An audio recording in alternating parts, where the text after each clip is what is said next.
שלום לאנה ברנובסקי מביונד קליניק. שלום רב. אנחנו מדברים על טוטל לוק, וזה אומר מפה עד לקצות האצבעות, לא? או שזה רק כל הפנים באופן כללי? אני אישית אדבר היום על פנים, אסתטיקת הפנים, שהוא מתאימה לכל גיל. דיברתם קצת באייטם הקודם על נשים שהן מרגישות, בגיל 40 שהן מרגישות כבר שהן צריכות לעשות דברים עם עצמם.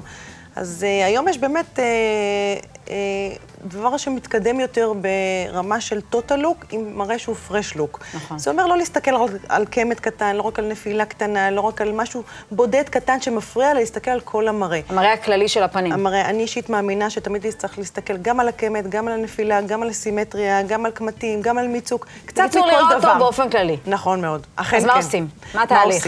התהליך, קודם כל שלקוחה מגיעה, תמיד שואלים אותה מה מפריע לה. שמפריע לה משהו ספציפית, בדרך כלל נשים מצביעות על קמת קטן ספציפי, פה או פה, או נפילת גבה קטנה. ותמיד זה נחמד לטפל בדבר הקטן הנחמד הזה, אבל עדיין זה לא יהיה מה שהיא מחפשת, זה לא מה שהיא חלמה עליו. עדיין שמטפלים בקמת קטן, הלכי נשארת פה, הגבה. אז צריך תמיד להסתכל על המראה הכולל. תמיד אני אומרת כמו חדר כושר, עושים קצת בטן, קצת טוסי, קצת רגליים, ואז המראה הוא נכון לכל המראה. ולכן הסימטריה היא מאוד מאוד חשובה לפנים, להיות מאוד מדויק, לעשות דברים קטנים, אבל להסתכל על כל דבר. קצת קמת, קצת נפילה. אז בעצם אנחנו משלבים כמה סוגים של מילואים, יחד עם חוטים או עם טיפולים אחרים? אנחנו משלבים כמה טכניקות. חוטים לא מתאימים לכולם, נשים בנות 40, 50, שפחות מייצרות קולגן, 60 ו-70 וצפונה, פחות מייצרות קולגן, אז החוטים פחות מתאימים להם. אני אישית יותר אוהבת חומצות שהן טבעיות, שהגוף מכיר אותן, שהן נספגות. כמו לדוגמה, מה? חומצה הילרונית? חומצה הילרוניות, חומצות מתקדמות יותר, עם דור חדש, טכנולוגיה מתקדמת, שדרך נקודה אחת היום אפשר לעשות, דרך נקודה ספציפית קטנה באזור, נניח הלחי התחתון, אפשר למלא גם את קמת הבאה, גם לסדר את קו הלסת, גם לעשות את עצמות הלחיים. אני אישית פחות אוהבת מראה שהוא יותר בובתי. בובתי, כמו שפתיים מאוד מנופחות. בואי נראה תמונה פה, יש לנו כאן תמונה של גברת. זו גברת מקסימה, באמת בת 66 באזור. רואים שקו הלסת שלה שם באזור הפה התחתון כבר יש נפילה, כבר הגיל עשה את שלו.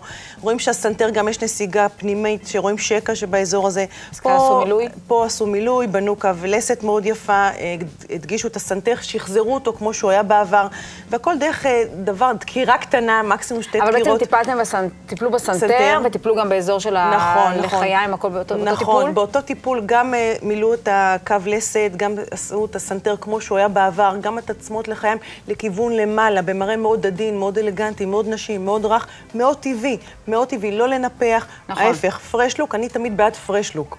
לא לשנות אף אחת, אלא לשדרג אותה, וזה הערך המוסף. כל כמה צריך לחזור על הטיפול הזה בעצם, כי המילואים בעצם יורדים עם הזמן, זה לא מחזיק לנו כמו ניתוח פלסטי. נכון, תראי, אני יכולה להגיד על עצמי, על אחרים קשה לי מאוד להגיד, כל אחד זה מאוד אינדיבידואל.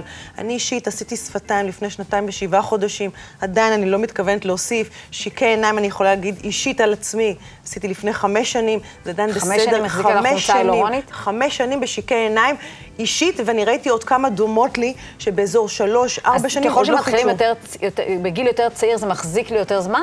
לאו דווקא, יש אזורים בפנים שמחזיקים הרבה יותר זמן, כמו שיקי עיניים, כמו אפילו שפתיים, למרות שיש לנו מימיקה מאוד פעילה באזור שפתיים, עדיין זה מחזיק הרבה זמן, עצמות לחיים, זה תלוי באיזה חומרים, באיזה טכניקה, באיזה שילובים, באיזה רמות. הנכון הוא תמיד לעשות שילובים נכונים עם טכניקה מתקדמת יותר, עם חומצות טובות, בטוחות, יעילות, וזה נותן את התוצאה. וכשזה יורד, אז כדאי להזריק בהדרגה, או לחכות עד שירד לגמרי ולהזריק, או תוך כדי התהליך של הנסיגה קצת לחזור על התהליך עצמו? זה מאוד אינדיבידואלי. אם יש קמטות קטן, זה לא מעניין, וזה אפילו יפה. לא, אני לא מדברת על נפילה, בדיוק. אז זהו, נפילה. בדרך כלל אף פעם, תמיד אני רואה, אני אישית רואה על נשים שגם אם לא עשו 2, 3, 4, ולא עשו כלום, וירצו לחיות באיזה אי בודד, תמיד נראה יותר טוב מאשר הם התחילו. תמיד לתחזוק 1 ל2, 1 לשנה, עושים משהו קטן נוסף, חלקם 1 ל3 שנים, אין בזה חוקים, זה כמו פסים, אחת תעשה פעם ב7 חודשים, אחת פעם ב1.5 שנה. פשוט אין חוקים בזה. כל אחת מתי שהיא מרגישה עם עצמה. וזה הכי חשוב, להרגיש טוב, וזה מקרין החוצה, וזה הדבר האמיתי. נכון. איזה טיפ יש לך לצופות שלנו, אנה? לבוא צעירות? הטיפ שלי הוא כזה דבר, לא להשתולל, תמיד לעשות דברים קטנים שעושים עבודה טובה, ללכת למקום מקצועי, לשים לב לחומרים. מי שעומדת מולך, אם זה כרטיס ביקור טוב, מוצלח, מצא חן בעינייך, תעשי שם, צריכה תחושת בטן טובה. וזה הכי חשוב, כל אחד עם תחושת הבטן שלה. אני איתך לגמרי, תודה רבה. באהבה. אנה ברנובסקי. באהבה.